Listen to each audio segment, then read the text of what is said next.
حضرت یونس علیہ الصلوۃ والسلام اللہ کے عذاب کے ڈر سے اپنی قوم کو چھوڑ کر نکل گئے. یہ بیس بالکل ٹھیک ہے بھائی, جب اللہ کا وعدہ بھی یہی ہے کہ جو قوم ایمان نہیں لے کر آئے گی تو میں اس کو تباہ کر دوں گا. تو حضرت یونس علیہ السلام کو خیال ہوا کہ بھائی یہاں سے نکل جاؤ. جب بیٹھے ہیں کشتی میں, کشتی ڈوبنے لگی تو ملا نے کہا بھائی وزن کشتی میں زیادہ ہے, ایک آدمی کو نیچے اترنا پڑے گا ورنہ سب ڈوب جائیں گے. کون اترے گا بھائی؟ قرآن اندازی ہونی چاہیے. قرآن اندازی میں نام کس کا آیا؟ یونس علیہ السلام.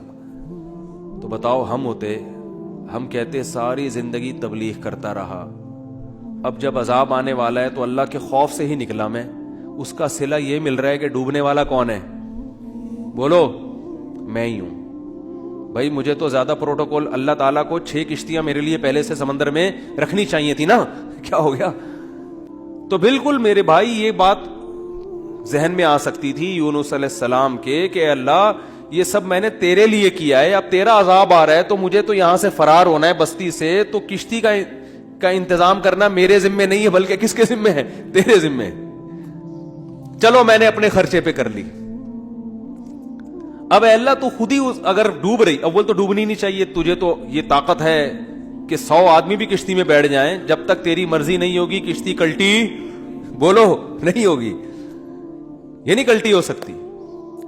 دوسری آزمائش تو نے یہ آزمائش میں ڈال دے گی, کشتی کلٹی ہو رہی ہے. اور اگر کلٹی ہو بھی رہی ہے تو ایسے ایسے نالائق لوگ اس کشتی میں بیٹھے ہوئے ہیں.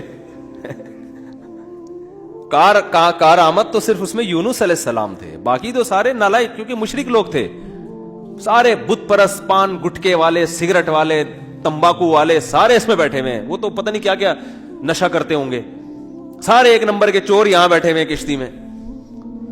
تو اللہ ان میں سے کسی کو تو خود ہی جو ہے نا ڈلوا دیتا. اور قرآن اندازی ہو رہی ہے تو نام کس کا آ رہا ہے؟ میرا نام آ رہا ہے, جس نے ساری زندگی تبلیغ کی. تو اور پھر کمال یہ کہ بڑی آزمائش کیا کہ چلو کشتی میں اگر چھلانگ لگا کے نیچے گرنا ہی تھا, ان لوگوں نے ڈال دیا بھائی آپ کا نام آیا, آپ کو اترنا پڑے گا. تو تیرنے کا آپشن ہوتا ہے, کہیں تیرتے رہیں گے, کوئی ٹیلا آ گیا وہاں بیٹھ گئے, یا کسی نے دیکھ لیا کوئی رسی پھینک دی جیسے, یا کہیں کنارے پہ اتر گئے. جیسے ہی چھلانگ لگائی ہے ایک اور بڑی آفت, سمندر کی مچھلی نے آپ کو نگل لیا. کتنا خوف, ایک حرف زبان سے ناشکری کا نہیں نکل رہا پیغمبر کی کہ اللہ مروا دیا تو نے. تو یہ کیا خوف ہوتا ہے, سمندر کا اپنا ایک خوف ہے بھائی, کبھی یہاں نہیں سمجھ میں آئے گا, جاؤ سمندر میں جا کے پتہ چلے گا. اور قرآن سے پتہ چلتا ہے رات کا وقت تھا, اندھیرا تھا, اندھیرے میں بہت, کیونکہ فنادا فی الظلمات, فی الظلمہ نہیں ہے کہ اندھیرے میں پکارا, اندھیروں میں پکارا. پتہ چلا کہ بہت سارے اندھیرے تھے, یعنی ایک مچھلی کے پیٹ کا اندھیرا, ایک سمندر کی تہ کا اندھیرا, اور ایک رات کا اندھیرا. کس قدر خوف.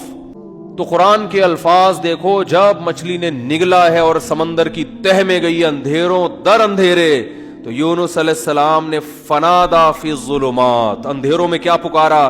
لا الہ الا انتا, اے اللہ تیرے سوا کوئی غلامی کے لائق نہیں ہے, میں تیرا غلام ہوں. انی کنت من الظالمین, میں ہی غلط ہوں, تو غلط نہیں ہے, مجھ سے کوئی غلطی ہوئی ہے اور میں تجھ سے استغفار کرتا ہوں. ان کو احساس ہو گیا کہ میں جو بغیر پرمیشن کے آیا ہوں, شاید یہ اس لیے ہو رہا ہو میرے ساتھ. دیکھو اپنے آپ کو غلط ثابت کرنے کے لیے دلائل تراشے جا رہے ہیں. کوئی اللہ نے وہی تھوڑی کی تھی اس وقت کہ آپ غلط ہیں. بس اس عمل سے اندازہ ہو گیا کہ بھائی اور تو میں نے کوئی, مجھے نہیں لگتا میرے سے کوئی گناہ ہوا ہو, تو مجھے لگتا ہے کہ یہ ہے جس کی وجہ سے اللہ کیا ہے, مجھ سے ناراض ہے. تلاش کر رہے ہیں, کوئی اپنی مسٹیک تلاش کریں, اپنے آپ کو غلط کہیں. تو لا الہ الا انتا سبحانک, اے اللہ تو ہر عیب سے پاک ہے. کیا مطلب؟ تو میرے ساتھ غلط نہیں کر سکتا, یہ میرا ہی کوئی عمل ہے جس کی وجہ سے ایسا ہو رہا ہے. تو تھوڑی غلط ہے, تو ہر عیب سے پاک ہے, تو ظالم تھوڑی ہے, میری غلطی ہے, میں غلط ہوں.